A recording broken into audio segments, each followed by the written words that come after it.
Hey guys, Steve from Valor Replicas.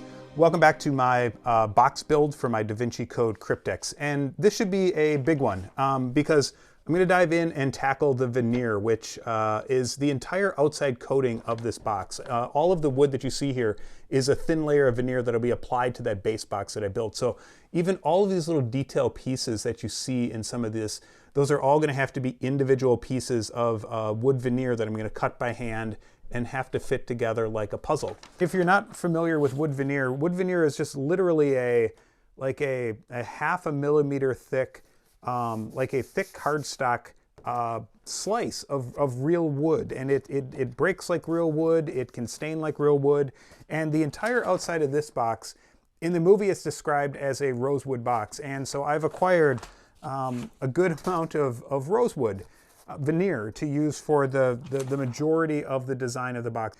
But then the rest of the design, sort of these darker and lighter woods, they're all different species of wood, so they're not different stains. So you know, when you look at the side or the end of this, the different coloration that you see here, it's actually a different grain of wood and it's a different species of wood. So to accommodate that, I've collected a series of different species of veneer to get the colors that I'm looking for on the finished box. So these will all be used for different parts of that design.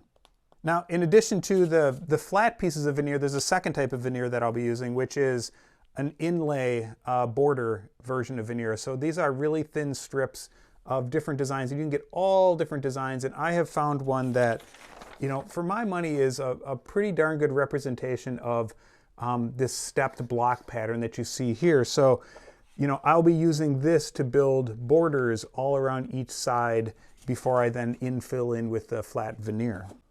To create the inlay border that goes around the different sides of the boxes, I'm basically creating like a picture frame, like little 45-degree miter cuts.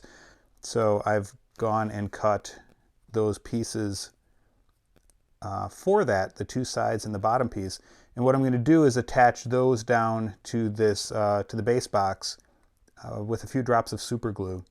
And then for the inset panel, then I'll trim that out of my rosewood veneer and glue that in.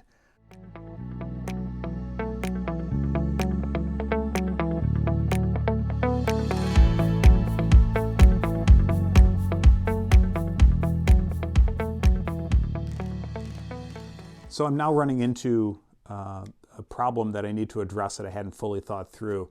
And that is that I have this inlay border on the outside and then these pieces of individual veneer that I plan to put on the inside. And it looks great.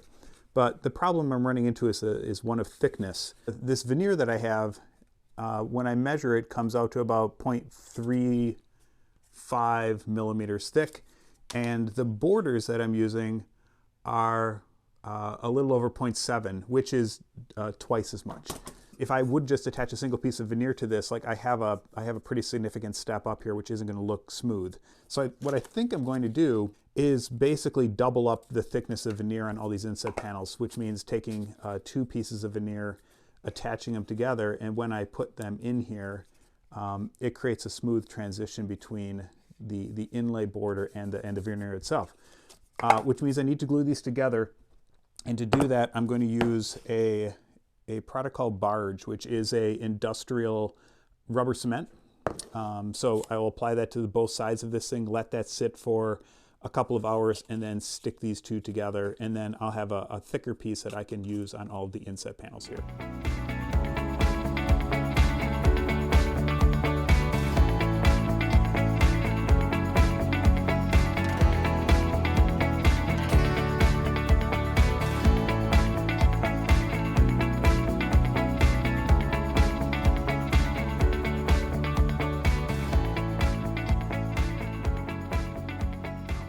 I'm getting ready to put some veneer onto the top surface of my box. And for one side of the top, I have something to deal with here. There's this rose inlay oval pattern that's in the center of the box. That rose element is hiding a mystery. It actually is removable. That little oval pops out of the top of the box, and on the flip side of it is a brass piece of brass that has a riddle on the back that's important for them in solving this mystery. What I need to do is accommodate for that oval piece on the top of my box. So before I attach this, I need to cut out that inset oval piece. How big do I make it? I have actually I commissioned somebody to make a laser engraved piece of brass with my riddle on it. So I am going to be able to take my piece of veneer and attach this to it and then cut around this and then create my hole. So that should create a really, really nice tight fit when I'm done, so that this can pop back in and sit flush and be hidden just like it was in the original movie.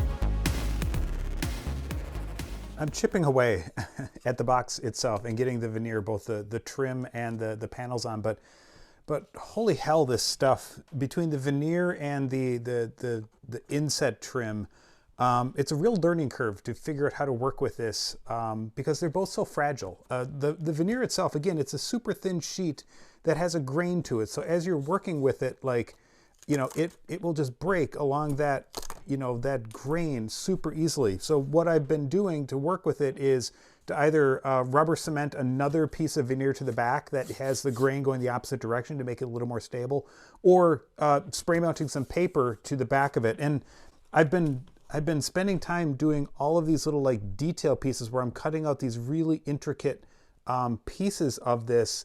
It doesn't take much to sort of have one of these corners sort of like snip off accidentally. So even this trim, you know, this trim is all of these are little individual pieces of wood that are making this pattern up, and it's all glued up and then cut into these thin strips, which means, you know, like if any force is applied to it, like it will break along one of those pieces of wood. So it's been a real learning curve to get this done, and to the point that I had to pause the project for, you know, a week or two while I scrubbed the internet to try and find more of this trim, and it just arrived. And like, I didn't know if I was gonna find the exact same trim again. I was debating pulling all of this off and starting over.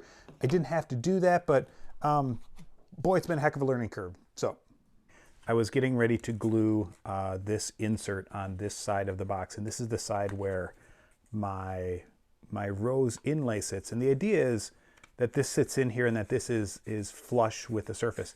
The problem is my insert piece is it sits a little proud of this surface here. So you feel that lip, and I don't like that. Before I attach this piece, I'm going to try something that's either really going to work or really mess up my box, which is I'm going to try and use a chisel and an X-Acto blade to carve out like 1 millimeter of depth of the plywood here, so that this piece sits down in here a little bit deeper. So I need to come up with some sort of a jig to hold all of this so I don't mess it up. I don't feel great about this. I've got the box clamped down in sort of in a position that I can get in and cut and hopefully chisel this layer of wood out. And again, like when this is all together, this will be covered by this, but I still want this to be as flush as possible. So here we go.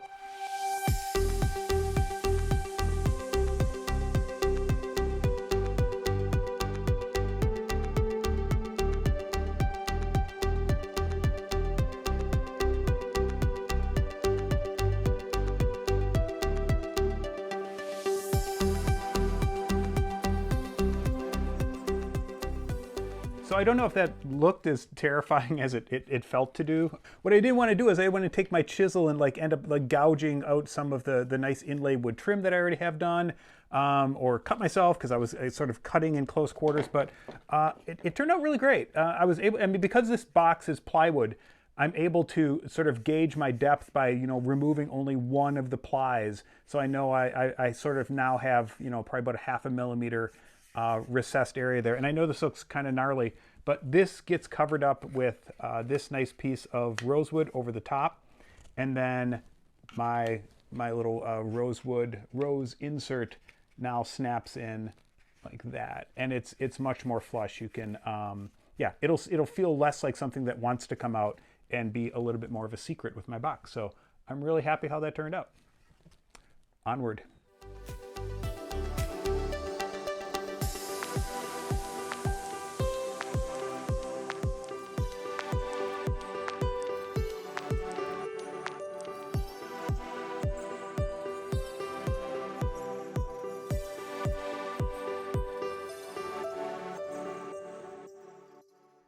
So I'm going through and taking all of these, the individual triangle pieces that I cut out, and I'm just like piece by piece, like shaping and fitting each one.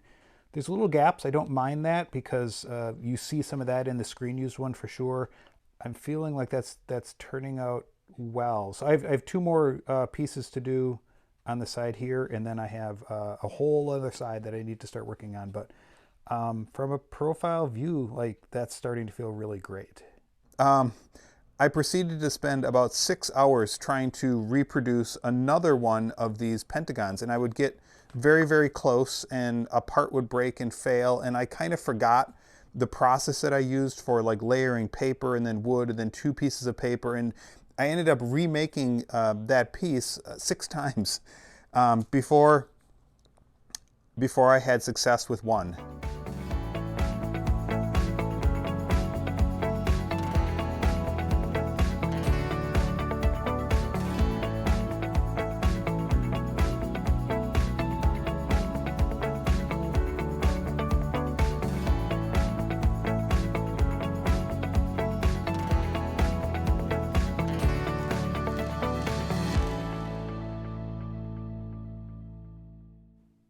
All right, guys, here it is.